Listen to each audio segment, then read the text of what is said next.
आपको श्री गोपाल नारसन का नमस्कार। डीवाइन मेरे हिंदी चैनल में आपका बहुत बहुत स्वागत है। चलिए शुरू करते हैं आज की कुछ ताज़ा खबरें। किसान कानून वापसी की घोषणा के बाद समाजवादी पार्टी के अध्यक्ष अखिलेश यादव के साथ होने वाली राष्ट्रीय लोकदल अध्यक्ष जयंत चौधरी की प्रेस कॉन्फ्रेंस टल गई है। माना जा रहा है कि सीटों के बंटवारे को लेकर दोनों में तकरार है और सहमति नहीं बन पाई है। इसी कारण यह प्रेस कॉन्फ्रेंस टाली गई है। यह भी माना जा रहा है कि किसान कानून वापसी के बाद से जो राजनीतिक समीकरण बदले हैं उसमें जयंत चौधरी और अखिलेश अलग अलग रूप से विचार विमर्श कर रहे हैं कि क्या फायदे का सौदा होगा और क्या नहीं। इसीलिए यह प्रेस कॉन्फ्रेंस टाली गई है। कांग्रेस छोड़कर गए पंजाब के पूर्व मुख्यमंत्री कैप्टन अमरिंदर सिंह भाजपा के साथ मिलकर चौथा मोर्चा के रूप में चुनावी समर में कूदेंगे, लेकिन भाजपा की गिरती साख और कैप्टन के ऊपर से कांग्रेस का साया हटने के बाद यह मोर्चा कितना कामयाब होगा यह अभी से कोई कहना जल्दबाजी होगी। हालांकि यह कहा जा सकता है कि कैप्टन अमरिंदर सिंह जो कांग्रेस में रहते हुए और मुख्यमंत्री पद पर लंबे समय से होते हुए भाजपा पर अपनी नजरा झाड़ रहे थे, अब वे किस मुंह से किस रूप से भाजपा का सहयोग कर पाएंगे। क्योंकि विचारधाराओं में बहुत अंतर है, इसलिए लगता है कि उनकी ज़्यादा पटरी बैठने वाली नहीं है। लेकिन फिर भी हालात वास्तव में क्या होंगे यह तो आने वाला वक्त बताएगा।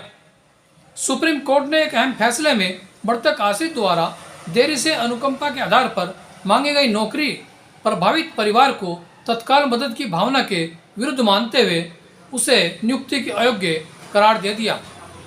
आवेदक ने करीब 19 माह बाद नौकरी के लिए आवेदन किया था, जिसे हाईकोर्ट ने स्वीकार किया, लेकिन सुप्रीम कोर्ट ने अत्यधिक देरी मानते हुए उसे अनुकंपा के योग्य नहीं माना। राजस्थान में मंत्रिमंडल पुनर्गठन के बाद भी असंतोष थमा नहीं है। अलवर के विधायक जोहरीलाल मीणा व साफिया ने टीकाराम जूली को राज्य मंत्री से कैबिनेट मंत्री बनाने को लेकर जहां असंतोष व्यक्त किया, वहीं खुद को मंत्री न बनाए जाने पर नाराजगी व्यक्त की है। उत्तराखंड की 5 सड़क परियोजनाएं, जिनमें Dehradun outer ring road, Haldwani outer ring road, Rishikesh Bhaniyawala 4 लेन, नंदा की चौकी से मसूरी बाईपास व देहरादून से टिहरी टनल शामिल है, कि केंद्र सरकार द्वारा अभी तक स्वीकृति न किए जाने से उत्तराखंड के साथ अन्याय हो रहा है। क्योंकि ये 5 परियोजनाएं राज्य के लिए बहुत महत्वपूर्ण हैं और एक दूसरे को जोड़ती हैं। साथ ही विकास के दृष्टि से भी ये परियोजनाएं उत्तराखंड के लिए हितकारी सिद्ध होगी। राजस्थान की गहलोत सरकार में अपने 5 मंत्री बनवाने में सफल रहे सचिन पायलट को कांग्रेस में राष्ट्रीय महासचिव व किसी राज्य के प्रभारी का जिम्मा मिल सकता है। सचिन पायलट लंबे समय से राजस्थान में अशोक गहलोत के साथ टकराव की स्थिति में रहे, लेकिन उन्होंने कांग्रेस नहीं छोड़ी और उनका सम्मान हुआ और आज वे अपने 5 मंत्री गहलोत सरकार मंत्रिमंडल में बनवाने में कामयाब हो गए और अब उन्हें संगठन में महत्वपूर्ण जिम्मेदारी मिल सकती है।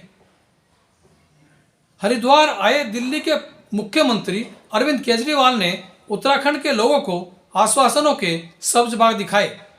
उन्होंने आपकी सरकार राज्य में बनने पर कहा कि वे अयोध्या दर्शन के साथ साथ अन्य तीर्थ यात्रा भी निःशुल्क कराएंगे, स्कूल अस्पताल खुलवाएंगे व भ्रष्टाचार पूरी तरह से समाप्त करेंगे। हालांकि ये कैसे होगा यह उन्होंने नहीं बताया। उन्होंने केवल दिल्ली मॉडल का हवाला देते हुए यह बात कही।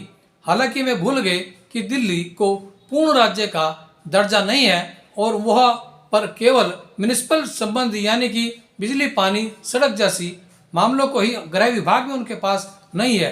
उत्तराखंड पूर्ण राज्य है और यहाँ की भौगोलिक स्थिति अलग है। ऐसे में वे कितने कारगर होंगे यह तो नहीं कहा सकता, लेकिन फिलहाल चुनावी मौसम है और उन्होंने 3 व्हीलर में बैठ करके यात्रा भी की और लोगों को लुभाने की कोशिश की।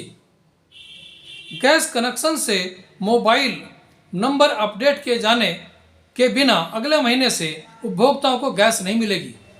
गैस कंपनियों का कहना है कि यह कदम इसलिए उठाया गया है ताकि गैस की कालाबाजारी को रोका जा सके।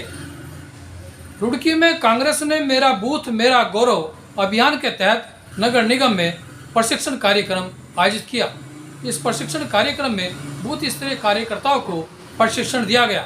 राजस्थान से गुजरात से आए अजय जोशी ने कार्यकर्ताओं को प्रशिक्षण दिया और कांग्रेस के स्वर्णिम इतिहास के साथ साथ कांग्रेस शासन में किए गए कार्यों का भी ब्यौरा प्रस्तुत किया और कार्यकर्ताओं से कहा कि वे घर घर जाकर लोगों को कांग्रेस की उपलब्धियों के बारे में बताएं और भाजपा की नाकामियों से अवगत कराएं।